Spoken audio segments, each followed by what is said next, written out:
పారిపోయే ప్రశ్నే లేదు. ఇది మొట్టమొదటి చెప్తానండి నేను. రెండోది ఇంకోటి నేను ఏ మాట మాట్లాడినా పూర్తి బాధ్యత తీసుకొని మాట్లాడుతున్నాను. ఇంకోటి నేను మాట్లాడేటటువంటి మాట ఏదైనా సరే ప్రతి అక్షరాన్ని నేను చెప్పినటువంటి ప్రతి అంకెని చాలా అంకెలు కూడా చెప్పాను. అవును. ప్రతి అంకెని కూడా మీరు నిలదీసి అడిగితే నేను సమాధానం చెప్పడానికి సిద్ధంగా ఉన్నాను. నేను చెప్పింది ఏది కూడా అది నిజం అయి ఉంటుంది మాత్రం అనుకోవద్దు. మీరు దాన్ని సమీక్షించండి, ప్రశ్నించండి, సవాలు చేయండి, తప్పని నిరూపించడానికి ప్రయత్నం చేయండి. నేను ఒప్పుకుంటాను. నేను చెప్పే ప్రతి మాట కూడా ఆధారం లేకుండా, సాక్ష్యం లేకుండా, దాని వెనకాల పరిశీలన లేకుండా, పరిశోధన లేకుండా మాత్రం నేను చెప్పలేదు, చెప్పను కూడా. ఇప్పటివరకు చెప్పలేదు.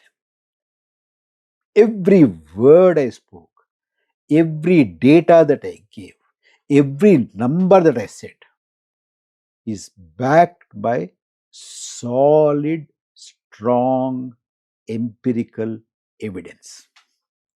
Okay, that is your way of thinking, your value system, your way of presenting the things.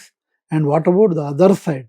అసత్యాలు, అర్ధసత్యాలు ఇవన్నీ కూడా సే ఫర్ ఎగ్జాంపుల్ ఇప్పుడు జీడిపి 8.2 అనేసి అన్నారు. అది వచ్చేసి 8.2 కాదు. అదంతా కూడా రకరకాల పద్ధతుల్లో దాన్ని బూస్టప్ చేసినటువంటి ఫిగర్ అని చెప్పేసి ఇంకా కొంతమంది ఎకనమిస్టులు వీళ్ళందరూ కూడా అంటున్నారు. It is not more than 2.8 or 3% అన్నటువంటిది ఉన్నటువంటిది. ఇది ఎట్లా 8.2 వచ్చిందంటే ప్రాక్సీయింగ్ విత్ ద ఆర్గనైజ్డ్ సెక్టర్లో ఉన్నటువంటి ప్రొడక్షన్ని అన్ఆర్గనైజ్డ్ సెక్టర్లో ఉన్నటువంటి ప్రొడక్షన్ తోటి ప్రాక్సీయింగ్ చేసి ఈ మధ్యకాలంలో ఉన్నటువంటి జీడిపిలు, ఈ మధ్యకాలంలో వచ్చినటువంటి కరోనాలు వీటన్నిటిని పరిగణలోకి తీసుకోకుండా ఆ ఫిగర్ వచ్చిందనేసి బ్లేటెంట్గా, అంటే ఎకనామిక్ ఫీల్డ్లో అబద్ధాలు అన్నటువంటిది ప్రచారం అవుతున్నాయి. ఫారిన్ పాలసీల్లో మనము ఇంత వెలిగిపోతున్నాము అన్నటువంటిది ఒక పక్క ప్రచారం అవుతుంది. రియాలిటీ డిఫరెంట్గా ఉంది. దాని తర్వాత వార్ ఫీల్డ్లో మనకున్నటువంటి ఎంత లాస్ వచ్చింది అన్నటువంటిది ఇంతకాలానికి కూడా చెప్పడం లేదు. పాకిస్తాన్ సంబంధించినటువంటి అతను ఔరంగజేబు నెక్స్ట్ రోజే ప్రెస్ మీట్ పెట్టి 5 ఫైటర్ విమానాలు కూల్చేసినామని చెప్పినాడు. ఒక పక్క దేశ ప్రజలందరినీ కూడా అబద్ధాల్లో, అసత్యాల్లో ఉంచుతున్నారేమో అన్నటువంటి ఫీలింగు ఎడ్యుకేటెడ్ పీపుల్, ఇంటలెక్చువల్స్ వీళ్ళకే కాదు, సాధారణ జనానికి కూడా ఇప్పుడిప్పుడు ఇవన్నీ కూడా అర్థమవుతున్నాయి.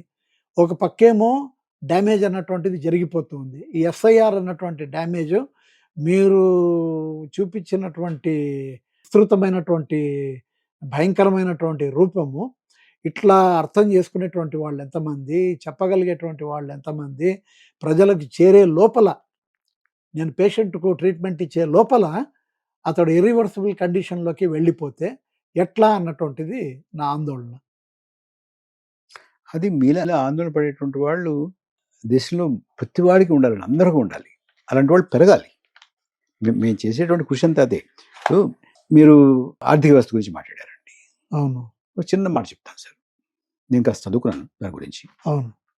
అయితే సాంకేతిక పరమైనటువంటి మీరు చెప్పారు ఈ ప్రాక్సీ అని, ఆర్గనైజ్ సెక్టర్, అన్ఆర్గనైజ్ సెక్టర్, మరొకటి అంత సాంకేతికంగా మాట్లాడాల్సిన అవసరం లేదు. ఇది సామాన్యులు చూసేటువంటిది. నేను సామాన్యుడికి అర్థమయ్యేటువంటి విషయాలు 4 చెప్తాను మీకు. ఇప్పుడు మనం భారతదేశం ఇవాళ 8.2 మరొకటి చెప్తున్నారు. 5వ అతిపెద్ద ఆర్థిక వ్యవస్థగా ఆవిర్భవించింది. అవును. అంతకుముందు 5వ స్థానంలో బ్రిటన్ ఉండేది. దాన్ని పక్కకు తోసి మనం ఆ స్థానాన్ని ఆక్రమించాము అని చెప్తున్నారండి. అవును. ఇప్పుడు మనందరికీ కూడా మన దేశం వృద్ధి చెందాలి, బాగుండాలి, సంపన్నం కావాలి, అవును, ఉంటుంది కదా, కాదంటలేదు. కానీ ఉందా లేదా అనేది మనం చూసుకోవాలి. ఇది ప్రచారం ఇందా చెప్పాను నేను ఇందాక మొట్టమొదట్లో, ఇది సేల్స్ టాకా, ప్రమోషనల్ టాకా, కరెక్ట్. అడ్వర్టైజ్మెంటా, మార్కెటింగా అనేది వాస్తవం ఏంటి? ఇప్పుడు ఉమ్, ఈ క్రీమ్ రాసుకోగానే నేను శ్రీదేవిలో అవుతానా అవనా అనేది మనం రాసుకుంటే కదా తెలిసేది. అవును. వాళ్ళు చెప్తారు, అవును, అమ్మేవాళ్ళు చెప్తారు. అవుతారని చెప్తారు. అంచేత ఇప్పుడు ఇంగ్లాండ్ని పక్కకు తోసి మనం 5వ స్థానాన్ని ఆక్రమించాము అనుకుందామండి కాసేపు. ఇప్పుడు సామాన్యుడైనటువంటి మీరు నేను ఇంగ్లాండ్ అభివృద్ధి చెందిన దేశమా కాదా?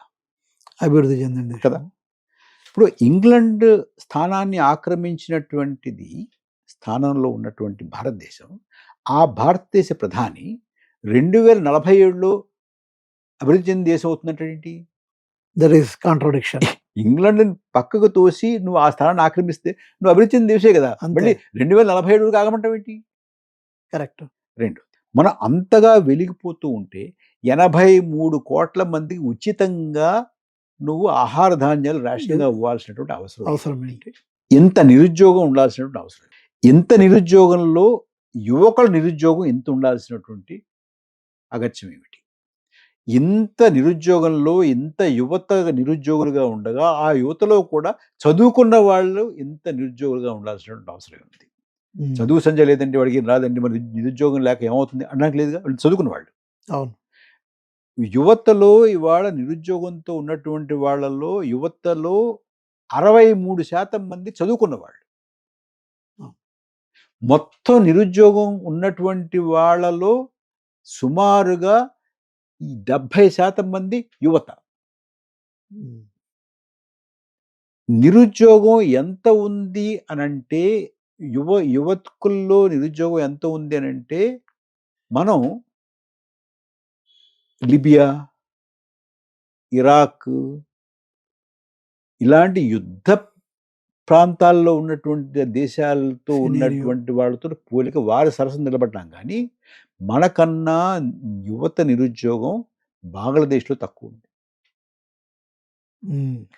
మరి ఎంత వేగంగా అభివృద్ధి చెందినటువంటి దేశం, fastest growing economy, 5th largest economy, 8.2% growth, అలా అవుతుంది, ఇలా అవుతుంది. అసలు వచ్చిన వాళ్ళందరూ కూడా అసలు మొత్తం ప్రపంచంలో భారతదేశంలోనే అభివృద్ధి జరుగుతున్నట్టు అని చెప్తారు కదా మనకి. మరి ఇవన్నీ ఎందుకు వస్తున్నాయి? ఇంకో విషయం కూడా అడుగుతుంటారండి నన్ను, పెద్ద వీళ్ళంతా వస్తుంది, bill gates, Elon Musk, mark Zuckerberg ఇలాంటి వాళ్ళు వచ్చి, సుందర్ పిచాయ్, సత్య నాదెళ్ళ ఇలాంటి వాళ్ళందరూ వచ్చి అసలు భారతదేశం హ్యాపీనింగ్ కంట్రీ, ఇక్కడే జరుగుతుంది మొత్తం అంటున్నారు కదా. మరి వాళ్ళకి తెలియదండి, వాళ్ళు ఏమన్నా చదువురాని వాళ్ళకి తెలియదా? వాళ్ళు అంటున్నారు కదండి, మరి మరి మీరేంటి, ఏం జరగట్లేదు అంటారు ఏంటి అని అడుగుతారండి. నన్ను చాలామంది అడుగుతుంటారు. నేను వాళ్ళు ఒకటే సమాధానం చెప్తానండి, మనది సుమారుగా 150 కోట్ల జనాభా ఉన్నటువంటి దేశం అండి. ఇదివరకు 140 అనేవాళ్ళు. 140 అంటే సెన్సస్ జరగలేదు కదా, జరగలేదు. ఇప్పుడు ఉజ్జాయింపుగా 150 ఉంటారు. పోనీ 150 కాకపోతే 147, 145, 140 అయితే కాదు, అంతకన్నా ఎక్కువైంది కదా. 145 కోట్ల మందిలో సత్య నాదెళ్ళకి కానీ, సుందర్ పిచాయ్కి కానీ, మార్క్ జుకర్బర్గ్ కానీ, ఇలాన్ మస్క్ కానీ, బిల్ గేట్స్ కానీ, వీళ్ళకి ఈ 145 కోట్ల విషయం పట్టదండి. ఎవరి విషయం పడుతుందంటే జేబులో చిల్లరాడుతున్న వాళ్ళ పరిస్థితి మాత్రమే పడుతుంది. అవునా? ఎందుకంటే వాళ్ళే కొనుగోలుదారులు, వాళ్ళే మార్కెట్.